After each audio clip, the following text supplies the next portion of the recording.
everyone, welcome back to my YouTube channel DC Vlogs YouTube channel.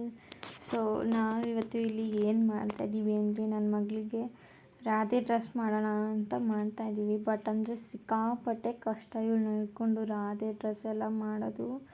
ಒಂದು ನಿಮಿಷವೂ ಸುಮ್ಮನೆ ಕೂತ್ಕೊಳ್ತಾನೆ ಇಲ್ಲ. ಏನೋ ಒಂದು ಹಾಡೆಲ್ಲ ಹಾಕೊಂಡು ಹಾಡನ್ನೆಲ್ಲ ಮ್ಯೂಟ್ ಮಾಡಿದ್ದೀನಿ.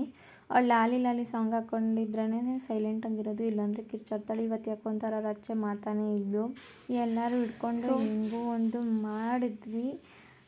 ಅದು ಫ್ಲೋರಲ್ಸ್ ಎಲ್ಲ ಇದ್ರೇ ಸ್ವಲ್ಪ ರಾತ್ರಿ ಡ್ರೆಸ್ಸಿಗೆ ಚೆನ್ನಾಗಿರೋದು ಅಂತ ಫ್ಲೋರಲ್ಲೆಲ್ಲ ತೊಗೊಂಡು ಬಂದು ಅದನ್ನು ತಗೊಳ್ತಾ ಇದ್ದೀವಿ. ಸೊ ಅದನ್ನು ಹೆಂಗೆ ಇಟ್ಕೊಳ್ತಾನೆ ಅನ್ನೋದೇ ಇವಾಗ ಇರೋದು ಟಾಸ್ಕು. ಸೊ ಅದು ಐಬ್ರೋ ಮೇಲೆ ಇಟ್ಟಿರೋದು ಚುಕ್ಕಿ ಚುಕ್ಕಿ ಕಾಣಿಸ್ತಾ ಇಲ್ಲ ಅನಿಸುತ್ತೆ. ಸ್ವಲ್ಪ ಒಂದು ಕಡೆ ಲೈಟ್ ಸ್ಮಾಲಾಗಿ ಚೆನ್ನಾಗಿ ಬಂತು, ಇನ್ನೊಂದು ಕಡೆ ಅಂತೂ ದೊಡ್ಡದಾಗೆ ಇಟ್ಟಿದ್ದೀನಿ. ಐಬ್ರೋಸ್ ಮೇಲೆ ಇರಿಸ್ಕೊತಾನೇ ಇರಲಿಲ್ಲ. ಅದು ಹೆಂಗೆ ಕಾಣ್ತಿದೆ ಅಂತಲೇ ಗೊತ್ತಾಗ್ತಿಲ್ಲ. ಸೊ ಒಂಥರ ಹೆಂಗೋ ಫೈನಲಾಗೆ ನಾನು ಸ್ವಲ್ಪ ಚೆನ್ನಾಗಿ ಕಾಣ್ತಾಯಿದ್ಲು. ಈ ಚಿಕ್ಕ ಮಕ್ಳಿಗೆ ಫೋಟೋಶೂಟ್ ಎಲ್ಲ ಅದು ಹೇಗೆ ಮಾಡ್ತಾರೆ ಅಂತಲೇ ನಿಜವಾಗ್ಲೂ ಗೊತ್ತಿಲ್ಲ. ಅಯ್ಯಪ್ಪ, ಮನೇಲಂತೂ ಮಾಡೋದು ತುಂಬಾ ಕಷ್ಟ. ಒಂದು ನಿಮಿಷ ಕೂತ್ಕೊಂಡ್ರೆ ಒಂದು ನಿಮಿಷ ಕೂತ್ಕೊಳ್ಳಲ್ಲ. ಒಂದು 2-3 ಜನ ಇರಬೇಕು. ಇಲ್ಲಾಂದರೆ ಒಬ್ಬರ ಕೈಯಲ್ಲಂತೂ ಮಾಡೋಕ್ಕೆ ಆಗೋದಿಲ್ಲ. Like 11 months ಏಜಲ್ಲೆಲ್ಲ. ಸೊ ಸ್ವಲ್ಪ ಕಷ್ಟ ಆಗುತ್ತೆ. ಏನು ಇರಿಸ್ಕೊಳ್ಳೋದೇ ಇಲ್ಲ, ಕಿತ್ಕೊಳ್ತಾಳೆ. ಅದನ್ನು ತೆಗ್ದಾಕೋದು, ಅದನ್ನ ಹಾಕ್ತಿರೋದನ್ನೆಲ್ಲ ಕಿತ್ತಾಕೋದು, ಹೀಗೆ ಮಾಡ್ತಾಯಿದ್ಲು. ಸೊ ಈಗ ಅವಳಿಗೆ 11 ಮಂತ್ಸ್ ಇರೋದ್ರಿಂದ ಸ್ವಲ್ಪ ಕ್ಯೂಟಾಗಿ ಚಬ್ಬಿಯಾಗಿರ್ತಾಳೆ ಅಂದ್ಬಿಟ್ಟು ಈ ಥರ ರೆಡಿ ಮಾಡೋಣ ಅಂದ್ಕೊಂಡು ಸಡನ್ನಾಗಿ ಪ್ಲ್ಯಾನ್ ಮಾಡಿ ಒಂದು 6 o'clock ಮೇಲೆ ಮಾಡ್ತಾಯಿದ್ದೀನಿ. ಗೊತ್ತಿಲ್ಲ ಹೇಗೆ ಬರುತ್ತೆ ಅಂತ. ಲಾಸ್ಟಲ್ಲಿ ಹೇಗೆ ಬರುತ್ತೆ ಅಂತ ಹೇಳಿ ನಾನು ಸ್ವಲ್ಪ ಫೋಟೋಸ್ನ ಹಾಕ್ತೀನಿ ಅವಳದು. ಸೊ ಅಕ್ಕ ಎಲ್ಲರೂ ಆಟ ಆಡಿಸ್ಕೊಂಡು ಅವಳು ಮೈಂಡ್ ಡೈವರ್ಟ್ ಮಾಡ್ತಾಯಿದ್ರು. ಬಟ್ ಅಂದರೆ ಅವಳು ಮಧ್ಯದಲ್ಲಿ ಸಿಕ್ಕಾಪಟ್ಟೆ ಆಡೋಕ್ಕೆ ಸ್ಟಾರ್ಟ್ ಮಾಡಿದ್ಳು. ಅದಕ್ಕೆ ಇವಾಗ ಹಾಡೆಲ್ಲ ಹಾಕಿದ್ದೀನಿ. ಹಾಡು ಹಾಕಿದ ತಕ್ಷಣ ಸ್ವಲ್ಪ ಸೈಲೆಂಟ್ ಆಗ್ತಾಳೆ, ಹಾಗೆ ಡ್ಯಾನ್ಸ್ ಮಾಡ್ತಿದ್ದಾಳೆ ನೋಡಿ. ಒಂದೊಂದು ಫ್ಲೋರಲ್ ಜ್ಯುವೆಲ್ರಿ ಹಾಕ್ಬೇಕಾದ್ರೂ ಹರಸಾಹಸ ಪಟ್ಟಿದ್ದೀವಿ. ಸೊ ಸುಮ್ಮನೆ ನಿಂತ್ಕೊಳ್ಳೋದಿಲ್ಲ, ನಿಂತ್ಕೊಂಡ್ರೆ ಕುತ್ಕೊಳೋದು ಇಲ್ಲ, ಅದನ್ನು ಹಾಕಿದ್ರೆ ಬಿಚ್ಕೊಳ್ಳೋದು, ಹಿಂಗೆ ಎಷ್ಟು ಸರ್ಕಸ್ ಮಾಡ್ತಿದ್ದಾಳೆ ಅಂದರೆ ಕೈಗೆ ಏನು ಕೊಟ್ಟರು ಒಂದೊಂದು ಸತಿ ಸುಮ್ಮನೆ ಆಗ್ತಾಳೆ, ಒಂದೊಂದು ಸತಿ ಹಂಗೆ ಕಿರ್ಚ್ಕೊಂಡು ಅಳ್ತಾಯಿದ್ಲು. ಸೀರಿಯಸ್ಲಿ ಅದು ಹೇಗೆ ಒಬ್ಬೊಬ್ಬರೇ ಇರೋರೆಲ್ಲ ಈ ಥರ ಎಲ್ಲ ರೆಡಿ ಮಾಡಬೇಕಂದ್ರೆ ಮನೇಲಂತೂ ಮಾಡೋದಕ್ಕೆ ಸಾಧ್ಯನೇ ಇಲ್ಲ ಅನಿಸುತ್ತೆ. ಬಟ್ ಮಾಡಿದ್ರೆ ಕ್ರಿಯೇಟ್. ನಮಗಂತೂ 3 ಜನ ಇಟ್ಕೊಂಡು ಇವತ್ತಂತೂ ಸಾಕು ಮಾಡಿಬಿಟ್ಲು ನನ್ನ ಮಗಳು. ಸೊ ಡ್ರೆಸ್ ಕಾಂಬಿನೇಷನ್ ಒಂಥರ ಚೆನ್ನಾಗಿ ಅನಿಸ್ತಿದೆ, ಯೆಲ್ಲೋ ವಿತ್ ಬ್ಲ್ಯಾಕ್. ಆ ಫ್ಲಾರಲ್ ಗೆಸ್ ಮೇಲೆ ತಂದಿದ್ದು, ಬಟ್ ಅಂದರೆ ಅದು ಪರ್ಫೆಕ್ಟಾಗಿ ಮ್ಯಾಚ್ ಆಗ್ತಾಯಿದೆ ಅವಳಿಗೆ.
ಈಗ ಅವಳಿಗೆ ಎಲ್ಲ ಜ್ಯುವೆಲ್ರೀಸ್ ಎಲ್ಲ ಹಾಕಿದ್ದಾಯಿತು. ಸೊಂಟಕ್ಕೆ ಆ್ಯಂಡ್ ಕತ್ತಿಗೆ, ಕಿವಿಗೆ ಮಾಲೆ ಹಾಕೋಣ ಅಂತ ಟ್ರೈ ಮಾಡಿದ್ವಿ, ಬಟ್ ಅದು ಒಂಚೂರು ಚೆನ್ನಾಗಿ ಕಾಣಿಸ್ತಿರ್ಲಿಲ್ಲ ಅಂದ್ಬಿಟ್ಟು ಅದನ್ನು ತೆಗೆದುಬಿಟ್ವಿ. ಸೊ ಕೈಗೆ ಅದೆಲ್ಲ ಹಾಕಿದ್ದೀರಿ. ಸೊ ಫೈನಲ್ ಆಗಿ ಹೆಂಗೆ ಕಾಣಿಸ್ತಿದ್ದಾಳೆ. ಇನ್ನೂ ದುಪ್ಪಟ್ಟ ಒಂದು ತಲೆ ಮೇಲೆ ಹಾಕಬೇಕು. ಸೊ ಅದನ್ನು ಮಾಡೋಕ್ಕಂತೂ ಒಂದು ಅಂತಲ್ಲ, ಅವಳಿಗೆ ಸರ್ಕಸ್ ನಾವು ಪಟ್ಟಿದ್ದು. ಸೊ ಅದು ಒಂದು ನಿಮಿಷನೂ ಅವಳ ಕೂದಲು ಚಿಕ್ಕ ಚಿಕ್ಕದಿರೋದಕ್ಕೆ ನಿಲ್ತಾನೇ ಇರಲಿಲ್ಲ. ಅದು ಬೈಕ್ಲೆ ಹಾಕೋಣ, ಅದು ಹಾಕಿದ್ರೇ ಚೆನ್ನಾಗಿರೋದು ಅಂತ ಟ್ರೈ ಮಾಡ್ತಾಯಿದ್ದೀವಿ, ಬಟ್ ಅದು ಒಂಚೂರು ನಿಲ್ತಾನೇ ಇರಲಿಲ್ಲ. ಇಷ್ಟಿಷ್ಟೇ ಕೂದಲಿರೋದಕ್ಕೆ ಅಂತೂ ಉದುರು ಹೋಗ್ತಾ ಇರುತ್ತೆ. ಅದು ಇವಳು ಅದನ್ನ ಹಾಕೋದ್ರೆ ತಲೆನೇ ಆ ಕಡೆ ಶೇಕ್ ಮಾಡ್ತಾನೇ ಇದ್ಲು. ಫೈನಲಾಗಿ ಹೆಂಗಾದರೂ ಮಾಡಿ ಅದನ್ನು ಹಾಕಲೇಬೇಕು ಅಂತ ನಾನು ಟ್ರೈ ಮಾಡ್ತಾ ಇದ್ದೀನಿ. ಸೊ ಈ ಫ್ಲಾರಲ್ ಜ್ಯುವೆಲ್ರೀಸ್ ಅಂತೂ ತುಂಬ ಡೆಲಿಕೇಟೆಡು. ಒಂಥರ ಗಮ್ ಥರ ಅನಿಸಿರ್ತಾರೆ, ಒಂಚೂರು ಹಿಂಗೆ ಅಂದ್ರೂ ಪಟ್ ಅಂತ ಹಾಕಿ ತೊಗ್ಬಿಡುತ್ತೆ.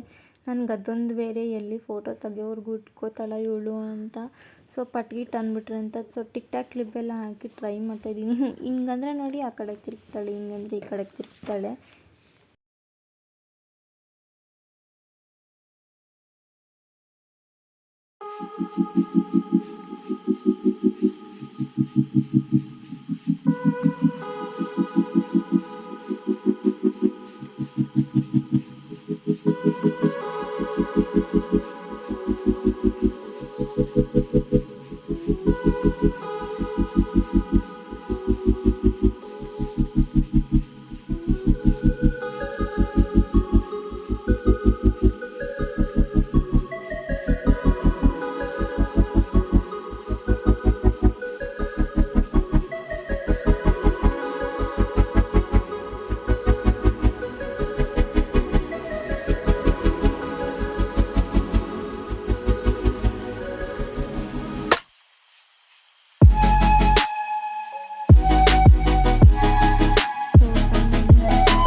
ಸ್ವಲ್ಪ ಪುಟಾಣಿ ಹೆಜ್ಜೆ ಇಟ್ಕೊಂಡು ಓಡಾಡ್ತಾ ಇದ್ದಾಳೆ.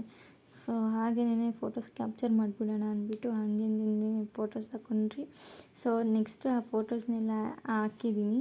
ಸೊ ಹೇಗೆ ಕಾಣಿಸ್ತಿದ್ದಾಳೆ ಅಂತ ಹೇಳಿ. ಸೊ ಈ ವಿಡಿಯೋ ಇಷ್ಟ ಆಗಿದೆ ಲೈಕ್, ಶೇರ್, ಕಮೆಂಟ್ ಹಾಗೆ ಸಬ್ಸ್ಕ್ರೈಬ್ ಮಾಡಿ. ಹೀಗೆ ಸಪೋರ್ಟ್ ಮಾಡ್ತಾಯಿರಿ. Thank you for watching.